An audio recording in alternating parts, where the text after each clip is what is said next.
कर नहीं पाई। अब बताइए ये विकास।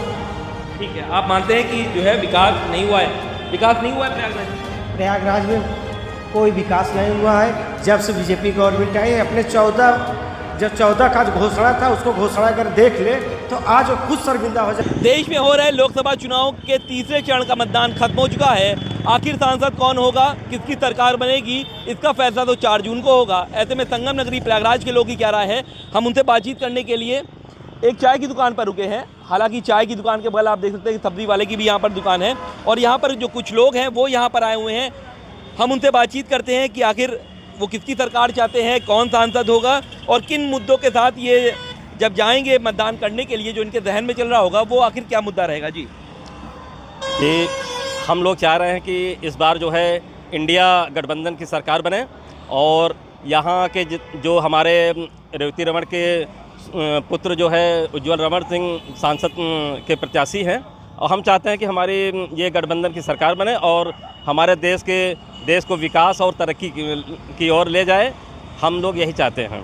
अच्छा, आखिर इससे पहले रीता जोशी यहाँ से सांसद थी और केशी देवी पटेल भी रही हैं, क्या इन लोगों ने वो काम नहीं किया है? इन लोगों ने कोई काम नहीं किया है। यहाँ के सांसद विधायक जो है नदारत रहे, आज तक हम लोगों ने उनको दर्शन तक नहीं मिला है कि वो लोग कहाँ पर हैं।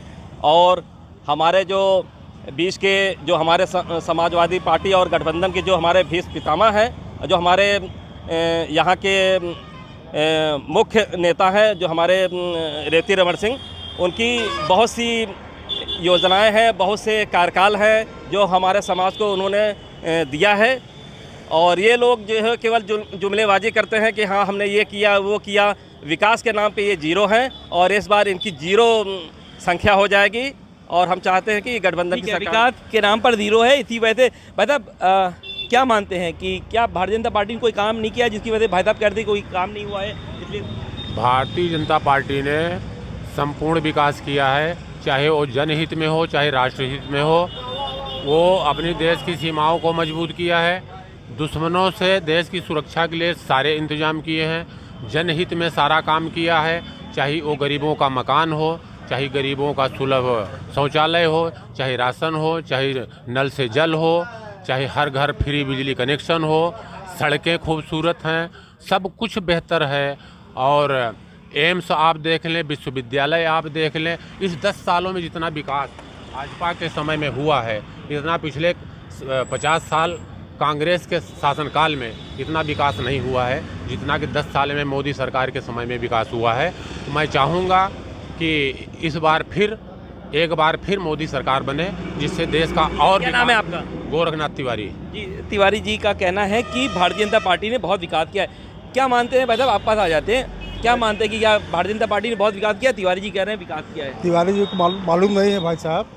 सबसे बड़ा मुद्दा बेरोजगारी का है। हाँ, हमारे आपके ठीक सामने फैक्ट्री BPCL है, 2023-22 में बंद हो गई। इसमें 129 करोड़ रुपए का ऑर्डर था, 40 करोड़ में कंपनी को बेच दिया गया।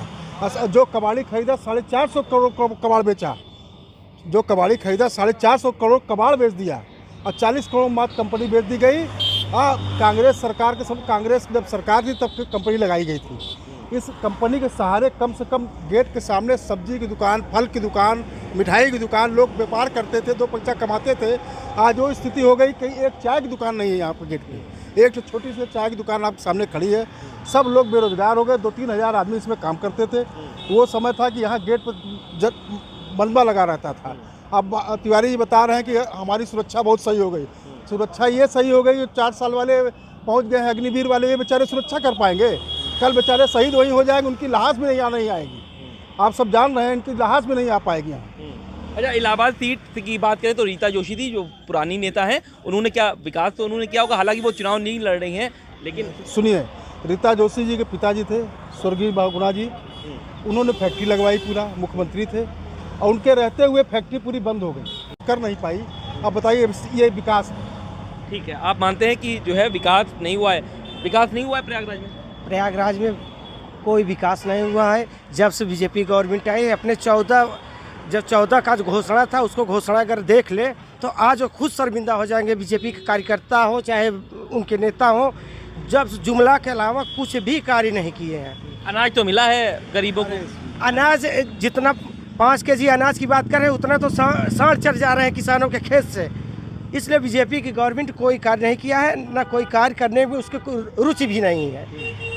इसलिए हम लोग चाहते हैं कि इस बार कांग्रेस की गवर्नमेंट बने और यहाँ से समाजवादी इंडिया गठबंधन आप इंडिया गठबंधन की सरकार बने। ठीक है जी भाई साहब, आप बताइए कि क्या मानते हैं कि क्या होना है?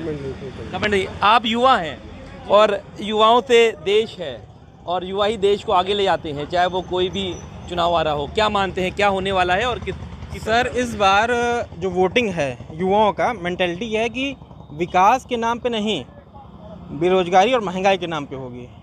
हम लोग खुद हैं, अब समझ लीजिए हम लोग की उम्र 25-26 साल हो गई है, डीएलएड मेरा कंप्लीट है, कोई वैकेंसी का नामो निशान नहीं है। क्या करें हम लोग? पकौड़ा की दुकान लगाएं, इस तरह सब्जी की दुकान लगाएं। ये हम लोग का बैकग्राउंड है नहीं कि शोभा देगा। भाई हम लोग बेरोजगार हैं तो हम लोग क्या सोचेंगे? हम लोग चाहेंगे ऐसी सरकार आए जो हम लोग को रोजगार दे, महंगाई कम करे, युवाओं का दर्द समझे। मगर ऐसी सरकार है सिर्फ जुमलेबाजी, झूठ के अलावा कोई नहीं है। हम अपना दर्द बता रहे हैं, हम कोई पर्टिकुलर पार्टी से नहीं हैं। हम अपना समस्या और अपना क्या नाम है दर्द और तकलीफ बता रहे हैं, आपसे शेयर कर रहे हैं। तो हम इस बार और हमारे युवा जो हमारे परिचित हैं, हमारे संग साथी हैं, वो विकास के नाम पे और प्लस बेरोजगारी महंगाई के नाम पे वोट ठीक है, देंगे। बेरोजगारी महंगाई बहुत है, बता रहे हैं बेरोजगारी महंगाई बहुत है। ऐसे में क्या मानते हैं कि आप? भाजपा सरकार ने रेहड़ी पटरी वालों को 10,000 से 50,000 का मुद्रा लोन दिया है जिससे वो रोजगार कर सकें।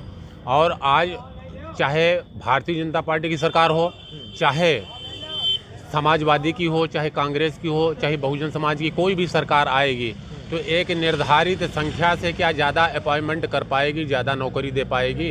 अगर किसी विभाग में जितनी रिक्त पदें हैं, जितना स्थान है, जितनी ज़रूरत है उतनी ही नौकरी दे पाएगी। तो एक्स्ट्रा आज अगर बेरोजगारी की बात करें कि केवल सरकारी नौकरी ही रोजगार है तो इसको हम उचित नहीं मानेंगे। रोजगार चाहे प्राइवेट सेक्टर की कंपनियां हो, चाहे आप खुद कुछ करके जीवन यापन कर रहे हो, रोजगार सबको उपलब्ध है। और पहले से, आज से 10 साल पहले से आज में लोगों का जीवन स्तर सुधरा है। ये भारतीय जनता जीवन स्तर सुधरा है। बाबूजी आप बताइए क्या मानते हैं? क्या मानते हैं बाबूजी, क्या जीवन स्तर आप लोग सुधरा है?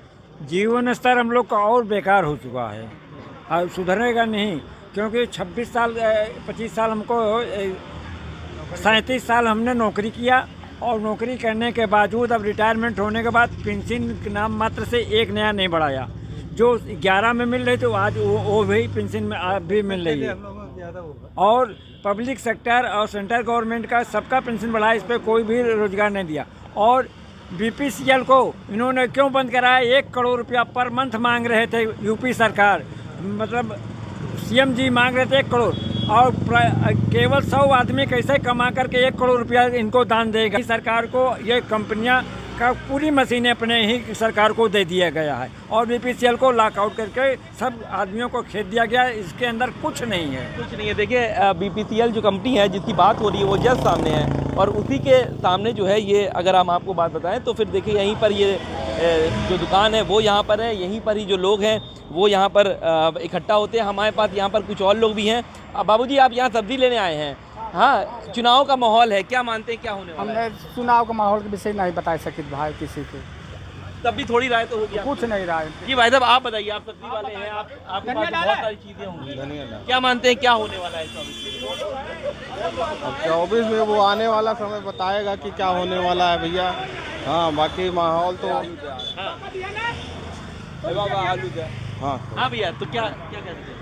आलू माहौल जो बना हुआ है, हाँ, दोनों तरफ का जो है सपा और बसपा ये और आपका जो है भाजपा, तीनों जो है यहाँ प्रयागराज में, हाँ, सुदृढ़ पार्टियां हैं और तीनों का टक्कर चल रहा है। अच्छा, भाजपा ने काम किया है, मानते विकास हुआ है?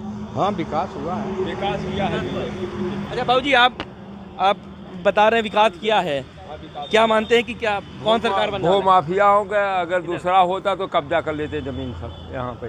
अच्छा माफियाओं पर आप बाबूजी? हाँ, यहाँ पे हम बहुत भोगी हैं जमीन में। 547 अराजी संख्या इधर। हाँ, 547 अराजी संख्या, सड़वा कला, जयबरन। हाँ, जयबरन। अच्छा यहाँ दूसरों पर सरकार होती तो कब्जा कर लेते हैं यहाँ पे। अच्छा, इस सरकार ने आपका यहाँ बहुत काम किया है, बहुत अच्छा काम। अच्छा, अनाज वगैरह भी आपको मिल रहा है? हाँ, हमको मिल रहा है। क्या मानते हैं कौन सरकार बनेगी, भाजपा की से? अब देखो ऊपर वाला जाने इसके लिए। आपको क्या लग रहा है किसकी बनेगी? अब हम नहीं बताया, हम तो उसी के दायित्व हैं। अच्छा, उसी के दायित्व में। बिल्कुल। तो देखिए यहाँ पर सब्जी लेने आए हैं, इन्होंने कहा है कि माफियाओं से हमारी ज़मीन जो है वो खाली हुई थी, जिसकी वजह से ये कह रहे हैं कि भारतीय जनता पार्टी ने कार्य किया है। ऐसे में यहाँ पर देखिए जो लोग हैं, राहगीर हैं, हम उनसे बात करेंगे। मतलब चुनाव है, क्या मानते हैं क्या होने वाला है चुनाव में? आपकी 400 पार है बीजेपी, मोदी बाबा। मोदी बाबा है, हाँ, कार्य हुआ है। हाँ जी, बहुत बढ़िया कार्य हुआ है। लेकिन बता रहे हैं कि बेरोजगारी बहुत है, 56 इंच कम है। नहीं, वो तो राबे करी चाहे जो सरकार है, में कोनो नहीं है। लेकिन रही बात 56 इंच ही बात है। 56 इंच है। ये आगे भी इन्हीं की सरकार रहेगी। अब आगे की बात भी आगे। अच्छा, प्रयागराज में क्या होना है? अगर हम बात करें, यहाँ से उज्जवल हैं और नीरज त्रिपाठी हैं इलाहाबाद सीट से, जो दो बड़े दावेदार कहा जा रहा है। अमर डियात वहाँ से हैं और कंपटीशन टक्कर क्या है, दोनों लोग टक्कर पे हैं अभी। तो बताइए आगे। अच्छा, अगर आप जाएंगे जब वोट डालने, तो क्या मुद्दे आपके दिमाग में चल रहा होगा कि किस मुद्दों की वजह से आप वोट डालेंगे किसी को? बताया नहीं कि 56 इंच सीना है बस। अच्छा, मोदी जी का चेहरा है। मोदी जी के। बिल्कुल। तो क्या नाम है आपका? राजेश त्रिपाठी जी। तो ये त्रिपाठी जी हैं और इनका कहना है कि 56 इंच का सीना है, इसीलिए ये वोट डालेंगे मोदी जी को, और कह रहे हैं विकास हुआ है। ऐसे में मतलब आप बताइए, मोदी जी को कह रहे हैं कि यहाँ पर जो है उन्होंने बहुत विकास किया है, हालांकि फैक्ट्री ज़रूर बंद है लेकिन विकास बहुत हुआ है। भाई साहब, विकास तो इतना हुआ है कि हर आदमी, समाज का एक एक तकबा जो है बीजेपी सरकार से त्रस्त है। जैसे हमारे नौजवान वर्ग ने बताया है कि हम अपनी पीड़ा बता रहे हैं, उसी तरह से महंगाई, बेरोज़गारी, औद्योगिक इकाइयों का बंद होना और सामाजिक सुरक्षा, सामाजिक न्याय, सामाजिक समानता की ये बात करते हैं। लेकिन कुल मिला के ना तो ये बेरोज़गारी की तरफ अपने पार्टी को ध्यान दिया जाता है, ना ही बेरोज़गारी की ओर इनका ध्यान जाता है, ना ही औद्योगिक इकाइयों को चलाने का ध्यान दिया जाता है। ये लोग केवल प्राइवेटाइजेशन को बढ़ावा दिया जा रहा है, पूंजीवाद को दिया जा रहा है। ये इन्होंने बिजली विभाग, रेलवे विभाग, एयरपोर्ट, बंदरगाह, सारे प्राइवेटाइजेशन को बढ़ावा दिया रहा है। जी मतलब ये कह रहे हैं कि प्राइवेटाइजेशन को बढ़ावा दिया जा रहा है और कुछ हुआ नहीं है। प्राइवेटाइजेशन को बढ़ावा दिया जा रहा है, आप सही कह रहे हैं। ये देखिए लड़का हमारे बगल में खड़ा है, ये पुलिस का एग्जाम दिया है, इसका पेपर लीक हो गया। अब बताइए बेचारा ये क्या दशा होगी इसकी, उसके घर का पेपर। जी। आज इतनी महंगाई और बेरोजगारी है, तीन साल में आप वैकेंसी दे रहे हैं, उसके बाद फिर पेपर लीक हो जा रहा है। क्या करें बच्चे, कहाँ जाए? जब 400 का सिलेंडर था तो स्मृति ईरानी जी, पूर्व प्रधानमंत्री डॉक्टर मनमोहन सिंह जी को चूड़ी बेचती थी। आज स्थिति ये है कि 1100 का सिलेंडर है, कोई बोलने वाला नहीं। अब लोगों को महंगाई नहीं दिख रही है। ये 400 पार नहीं, 400 मतलब हार रहे हैं। 400 सीटें हार रहे हैं। ठीक है, 400 सीटें हार रहे हैं। देखिए, युवा कह रहे हैं इन्होंने जो है एग्जाम दिया था, अपने विचार है, अपनी सोच है, उसमें हम कुछ नहीं कर सकते। हर व्यक्ति भावना है, उनको अच्छा लग रहा है, बुरा लग रहा है, वो अपनी बात व्यक्त कर रहे हैं। मैं ये बता रहा हूँ कि ये सरकार जनहित में काम की है, गरीबों के हित में काम की है। अब आपको एक बार कहिए, अगर आप दो मिनट का मौका दे तो मैं सीरियल से सारी चीज़ें बता दें। गरीबों को मकान चाहिए, सरकार ने मकान दिया। गरीबों को मकान में रहेंगे कैसे? पानी बिजली चाहिए, फ्री बिजली, फ्री नल कनेक्शन दिया। खाएंगे क्या? फ्री राशन दिया। और पकाएंगे कहाँ? फ्री सिलेंडर दिया, सुलभ कॉम्प्लेक्स दिया। और गरीबों को क्या चाहिए? गरीब तो मुरीद हैं, गरीब को पूछने वाला कोई है? अगर पूछने वाला कोई है तो भारतीय जनता पार्टी। इसलिए गरीब को पूछने वाला भारतीय जनता पार्टी। हम लोग की ऐसी दशा काहे हो रही, फ्री में देना पड़ रहा है। हम लोग क्यों फ्री में दिया जा रहा है भाई? हम लोग मेहनत कराइए, कोई रोजगार दीजिए, मेहनत करेंगे। कि जरूरी थोड़ी नहीं नौकरी चाहिए सबको रोजगार की व्यवस्था करिए भाई। सरकार की जिम्मेदारी है ना, पब्लिक के क्या चाहिए क्या नहीं चाहिए। आप फ्री में क्यों दे रहे हो भाई? फ्री में क्यों अपंग बना रहे हो फ्री में देके? आप बताइए क्या चाहिए? आम जनता को क्या चाहिए? रोटी, कपड़ा और मकान, स्वास्थ्य। ये लोग ना स्वास्थ्य की ओर ध्यान देते हैं, ना तो कपड़ा की बात करते हैं, ना मकान की बात करते हैं। केवल बात करना है, केवल सांप्रदायिक बातें करते हैं, राम मंदिर की बात करते हैं। और हमारे इलाके में कोई हॉस्पिटल नहीं बढ़िया।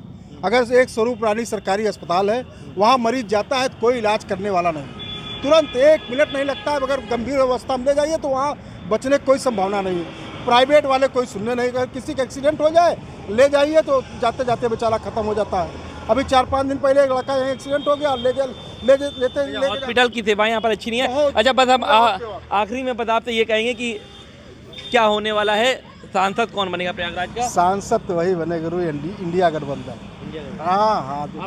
हाँ भाई साहब, सांसद जो है हमारे जो है इंडिया गठबंधन के माननीय उज्ज्वल रमण सिंह जी हैं। आप बताइए कौन बन रहे हैं, नीरज त्रिपाठी या? आप डायलॉग सुने होंगे, मोदी है तो मुमकिन है नीरज त्रिपाठी रिजल्ट 4 तारीख को देखें, जीतेंगे 100%। मोदी है तो मुमकिन है। नीरज त्रिपाठी? हाँ भाई, नीरज त्रिपाठी जीतेंगे। हाँ, कारण क्या है जीतेंगे क्यों? विकास जो हुआ है उसके कारण जीते, मोदी के प्रयागराज में विकास के नाम से जीतेंगे बस। मोदी के नाम से। अच्छा, प्रयागराज में विकास हुआ है? ये बिल्कुल हुआ है। प्रयागराज में विकास बिल्कुल नहीं हुआ, हर पहले हुआ है, अब विकास वहाँ किया है। प्रयागराज इलाहाबाद में कोई विकास नहीं किया है। इन्होंने कोई कंपनी या उद्योग लगाया हो तो बताएं उसका ना। इन्होंने 593 कंपनियां बंद करवाया, लगवाया, एक भी कंपनी नहीं है मोदी जी ने। और मतलब कि आप कह रहे हैं कि विकास नहीं हुआ है? भैया विकास के नाम पे 400 पार चिल्ला रहे हैं लोग ना। 400 पार है, ये लोग समझ नहीं पा रहे हैं, क्योंकि 400 पार दाल की कीमत बता रहे हैं, 400 पार पेट्रोल की कीमत बता रहे हैं, 400 पार ये सरसों का तेल का कीमत बता रहे हैं। ऐसी भ्रम में सब लोग जी रहे हैं। ऐसी अगर दोबारा ये बनते हैं ना तो 400 पार में इनके पास कुछ भी नहीं बचेगा। जो पहने हैं कच्चा बनियान ये भी बिक जाएगा। ये मान के चलिए, महंगाई बहुत बढ़ जाएगी। मैं कह रहा हूँ कि इस बार अगर इनकी सरकार बनती है तो ये लोग संविधान को बिल्कुल समाप्त कर देंगे। इनकी मंशा है जो हमारे भीमराव अम्बेडकर दिया था हमारे हिंदुस्तान के सारे समुदाय को लिए। ये लोग सबसे बड़े खतरा हैं संविधान के आरक्षण के लिए। आरक्षण वो चीज़ होता है जिसमें हम जहाँ पे जो तकबा बहुत दबा हुआ है उसको जो है आरक्षण दिया जाता है, उसको समाज में उसको उठाया जाता है कि वो भी एक सम्मान और अपना जीवन स्तर सुधार के रखे, इसलिए आरक्षण दिया जाता है। ये लोग आरक्षण को समाप्त करने की कोशिश कर रहे हैं और संविधान को बर्बाद करने का काम कर रहे हैं ये लोग। संविधान को बर्बाद करने का काम आप कर रहे हैं। ऐसे में एक बुजुर्ग हैं, आपने भी बहुत सारे चुनाव देखे हैं, क्या कहना चाहते हैं क्या होने वाला है 24 में? हाँ 24 में क्या होने वाला है प्रयागराज में? भाई 24 में होने वाला क्या है, जनता जैसे 5 किलो गेहूँ बिक चुकी है। 5 किलो गेहूँ खा लेंगे आदमी। हाँ, गेहूँ के बाद बजरी दे लगे ना। और कोई नौकरी चाकरी, कोई नौकरी है तो क्या होगा फिर 24 में? बदलाव आप करेंगे? अब बदलाव तो भाई जनता जाने ना। जनता तो आप ही तो जनता है। तो जनता है तो हम तो बदलाव नहीं चाहते भाई, सब चाहते हैं ना बदलाव। हम अकेले हमारे बदलाव से हो जाएगा। नहीं, मोदी जी काम अच्छा करें, आप मानते हैं कि बदलाव की आ गया उनका विकास, बदलाव नहीं होगा, वही आएंगे। ये देखिए रोड पर टहल रहा है, ये देखिए रोड पर टहल रहा है, ये देखिए अभी एक्सीडेंट हो जाएगा, अभी एक्सीडेंट हो जाएगा। ये विकास आप मान रहे हैं? गाड़ी से चलने वाले साइकिल पे आ गए। आप मान रहे हैं कि क्या मोदी जी आएंगे नहीं? एक टूक में जवाब बताइए। भाई आएंगे तो वही मोदी जी। हाँ, जनता कैसे करे।